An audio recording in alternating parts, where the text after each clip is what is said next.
We're reading this morning from Judges chapter 4, verses 4 to 10.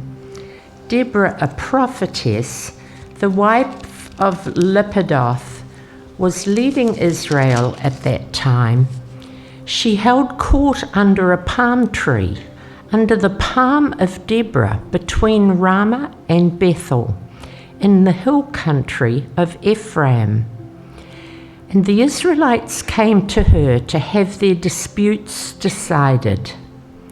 She sent for Barak, son of Abinoam, from Kadesh in Naphtali, and said to him, "The Lord, the God of Israel, commands you, go, take with you 10,000 men of Naphtali and Zebulun, and lead the way to Mount Tabor. I will lure Sisera, the commander of Jabin's army, with his chariots and his troops, to the Kishon River, and give him into your hands." Barak said to her, "If you go with me, I will go, but if you don't go with me, I won't go." "Very well," Deborah said, "I will go with you.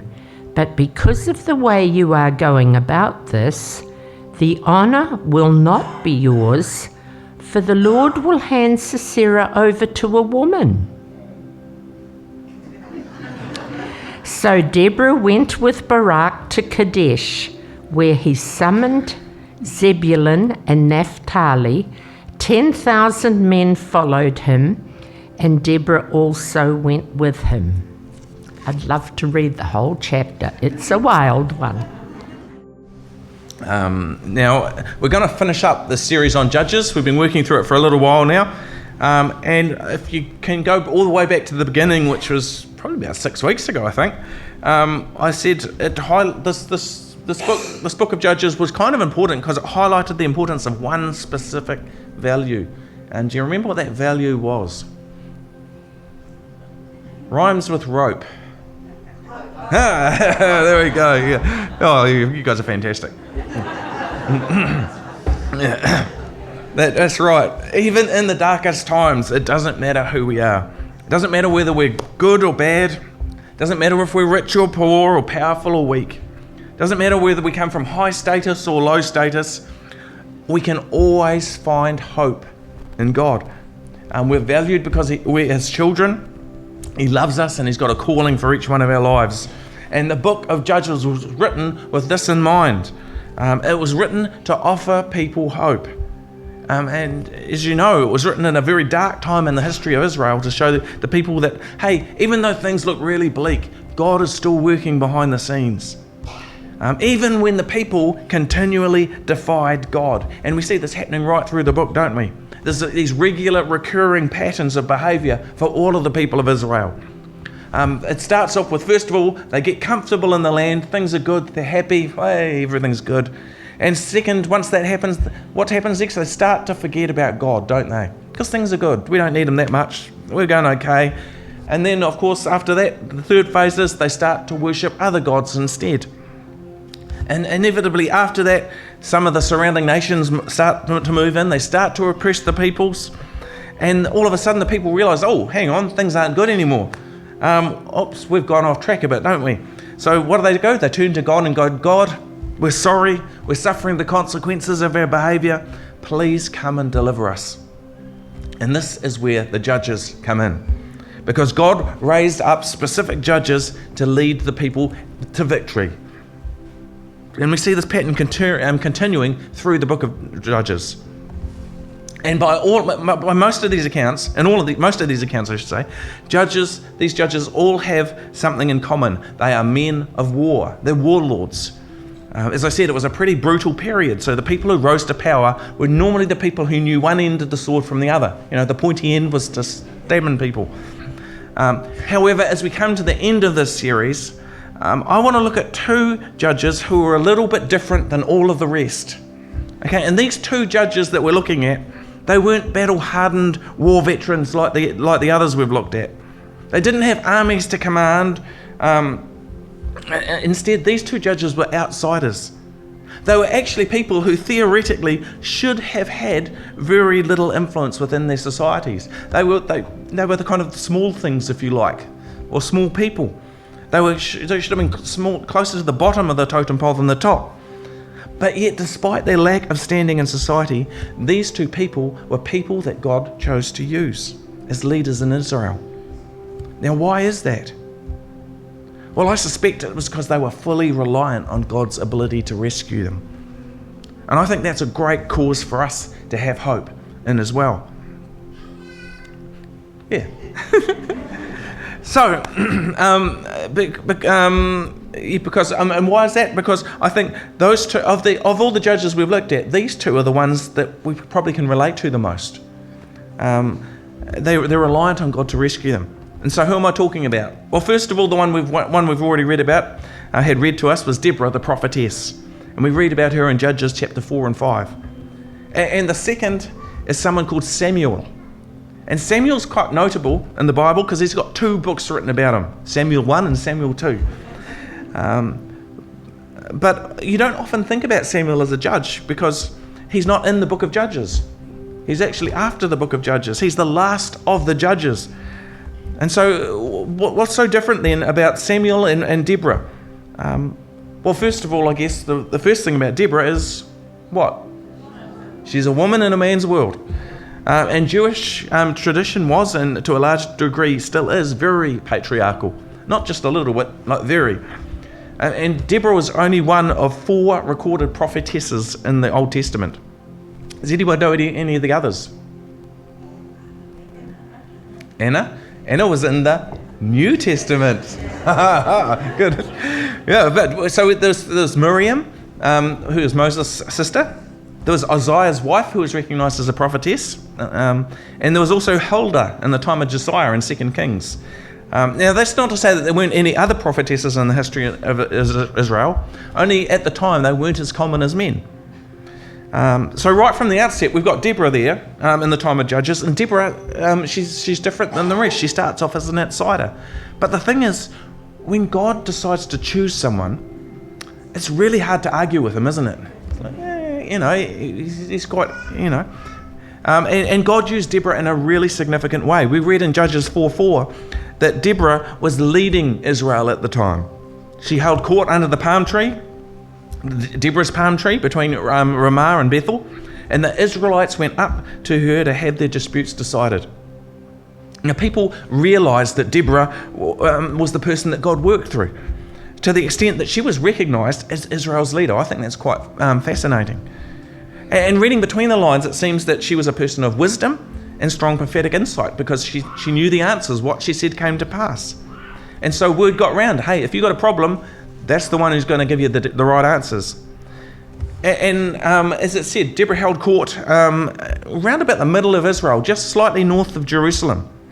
But at that time, what we're told is further north, up past the Sea of Galilee, all that area there was the territory of the Canaanites, or under the dominion of the Canaanites, and it had been for the last 20 years by the king Jabin, and his commander Sisera. But one day, Deborah, down where she was given a message from God. And that message was, it's time to remove the Canaanites from the north. Time has come. That's all very good and well, but what do you do with that information, though? See, Deborah was a prophetess. She wasn't a warrior. So, of course, she called Barak, who was a legendary commander in the land. And first, as we read, it does seem that Barak is a little bit skeptical, doesn't it? Possibly it's because he knew that if Deborah was wrong, he was the one who was going to be in the firing line and not her. And so he said to her, if you go with me, Deborah, I'll go. But if you don't go with me, I won't go. Which is kind of a little defiant, in a sense, from Barak. Because in the Old Testament, it really paid to be careful how you talked to a prophet of God. Basically, Barak was saying to Deborah, put your money where your mouth is, girl. And you generally don't, in the Old Testament anyway, probably it's not a good idea in the New Testament, in these times anyway, you don't generally speak to prophets with that tone. But this didn't seem to faze Deborah, who probably at this stage was kind of used to dealing with the odd man who didn't believe in her. So she replied to Barak, and I like this, she says, certainly I'll go with you. But because of the course you're taking, the honour will not be yours. For the Lord will deliver Sisera into the hands of a woman. And that is exactly what happened. In Judges 5:20-22, we read that the Canaanites turned up in the valley of Megiddo, which we know now as Armageddon. It's an actual place in Israel, with their horses and chariots. And then the heavens just opened, pouring rain into the ground and just turning everything into rivers and mud. And Sisera's army, which was basically a chariot army, was basically stuck as Barak's men just ran over the top of them and defeated them. And just as Deborah prophesied, Sisera, the commander of the army, who was making his escape, was actually killed by a woman in a pretty disgustingly graphic way. I'm not going to talk about it here. If you want to read the book, you can find out. It's not pleasant. Anyway, but of course what happened was Barak missed his opportunity to defeat his nemesis, just as Deborah had said. But the Canaanites were driven from the north and the land had peace for 40 years. So even though she wasn't a warrior, Deborah was credited with the victory because she was the person who was committed to hearing God's voice and obeying it. And God used her, even though she didn't fit the profile of the other judges. Now, so that's the story of Deborah. There's another story of another judge, Samuel. Samuel was also a little bit of an outsider. He had an unusual start to life.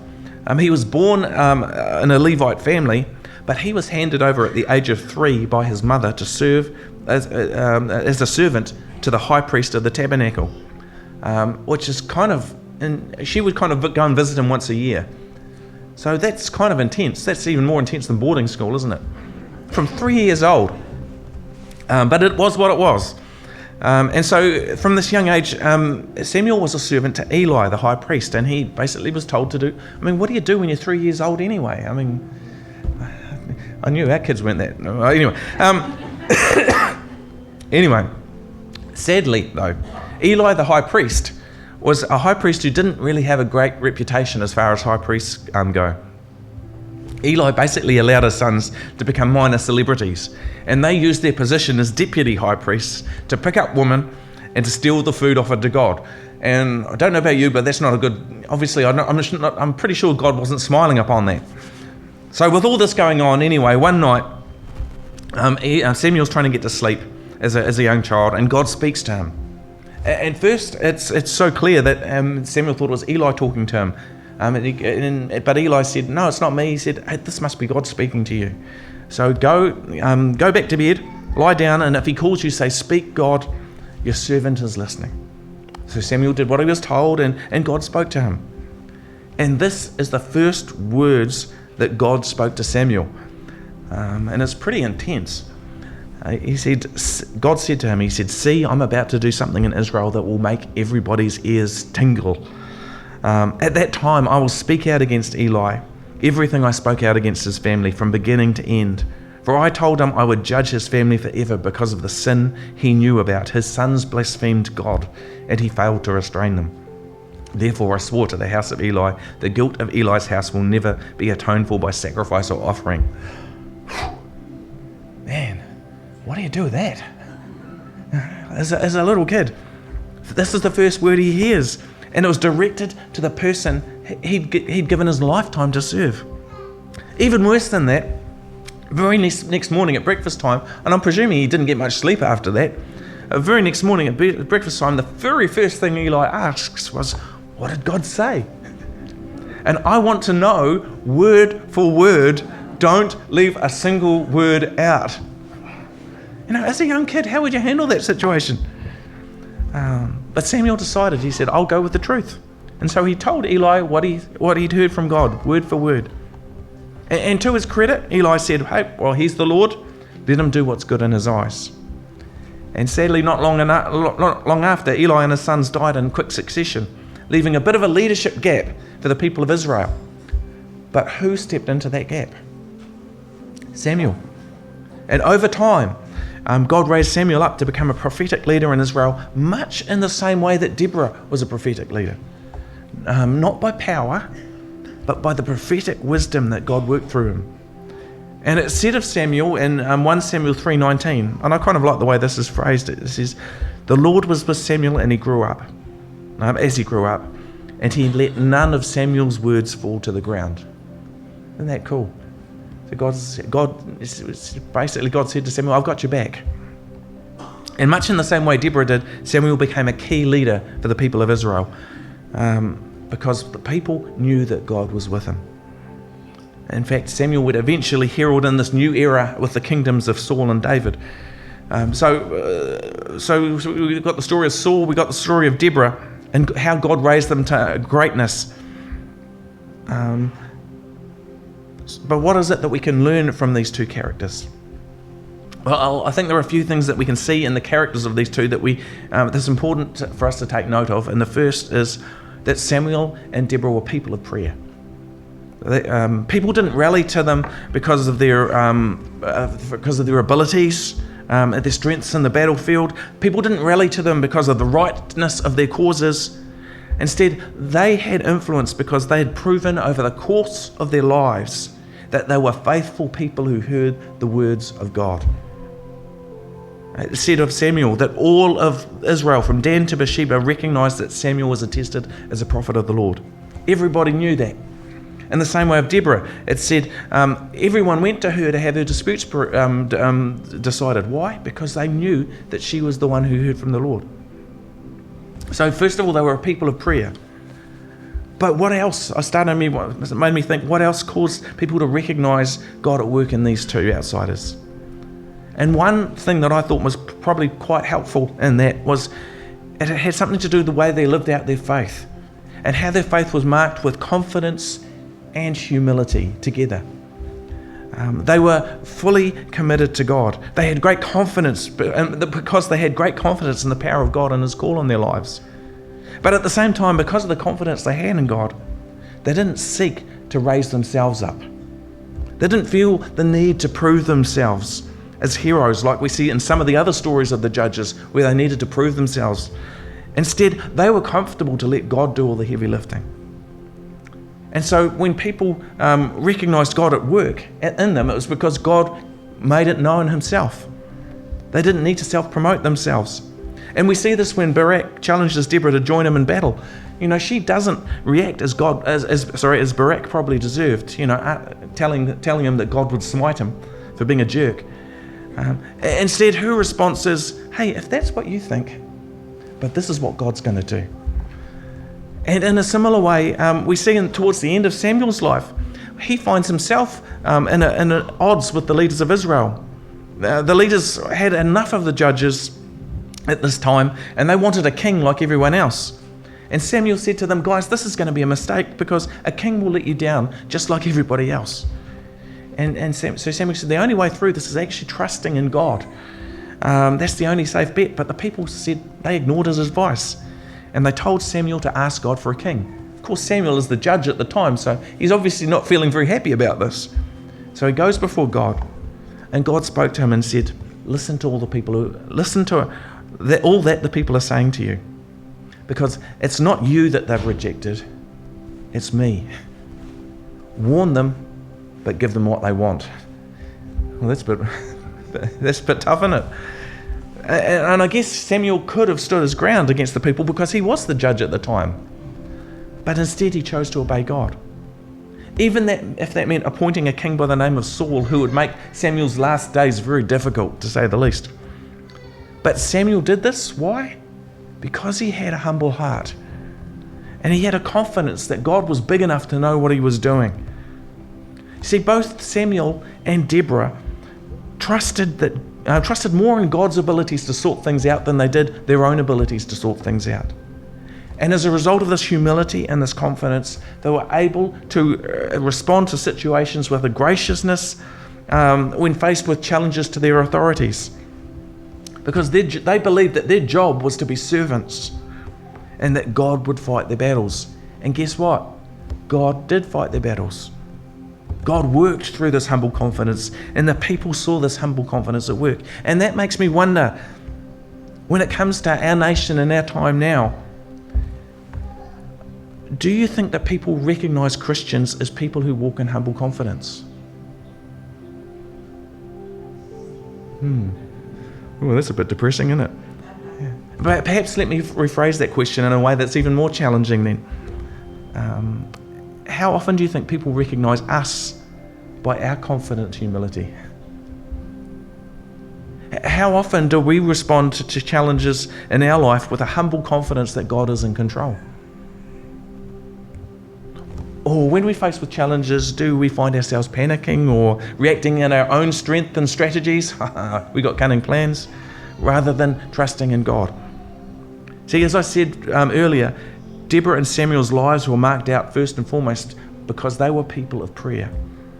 And their responses came from obediently waiting on God. That was the first place they went to, not the last. So in a time of trial for ourselves, where do our responses come from? Do we come from a place of prayer, or do we come from a place of panic? Because I tell you what, I think people know when we're operating out of the security of God's Spirit and when we're not. Do you think so? I think people can, even if they're not Christians, I think they can work that out pretty fast. See, when we look at the life of Jesus, what do we see? See, Jesus, in a similar way, Jesus was an outsider. He wasn't someone who's part of the religious establishment, yet he always demonstrated a rock-solid faith in God's love for him and God's call on his life. He never seemed to feel the need to self-promote the things he was doing. Have you ever noticed a number of times when he heals people, he says, don't tell anybody about this? I mean, if you were his PR agent, what do you think? Dude, this guy's healed. Tell everybody. But Jesus walked in a confidence and humility that God would raise him up, that God would fight his battles. And even when the prospect of following God's call meant facing the prospect of failure, dying a death of humiliation on the cross, Jesus did this because his humility was based in a confidence in God. And this confidence was well founded, was it not? Because the Bible tells us that God raised Jesus on the third day. And so this hope, we can have a hope that can fuel confidence and humility for us all. And because we don't need to live in fear anymore, we can have peace and confidence in the fact that we are God's children. We don't need to prove our worth before God because Jesus has already paid that for us. He's placed his Spirit within us and he's called us to follow him. Romans chapter 8 puts it this way, verses 14 and 15. It says this, it says, those who are led by the Spirit of God are the children of God. And the Spirit you've received does not make you slaves so that you live in fear again. Rather, the Spirit you received brought about your adoption to sonship, and by him we cry, Abba, Father. If you like, this is our permission to walk in confident humility, just like Deborah and Samuel. That even in the darkest situations, we can be confident that God is with us. And we don't have to live in that fear that he's abandoned us. So, with all of that, how do we get to a place where we're secure in this kind of confidence? Well, may I suggest that it starts in prayer. Prayer is where we learn to train ourselves to wait on God. Prayer is where we learn to bring our anxieties and our hopes and our dreams, the good and the bad, and we learn to start to submit these things that we feel are our pressing needs to him, and perhaps to start picking up some of the things that actually may be God's pressing needs or on God's mind for us. And I think that's a really important for us to do as a church. A church that does that is a church with power.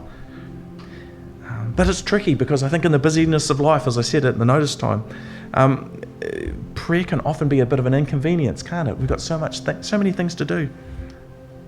But in the kingdom of God, prayer is essential because that's where we begin to reorder our priorities for God's priorities.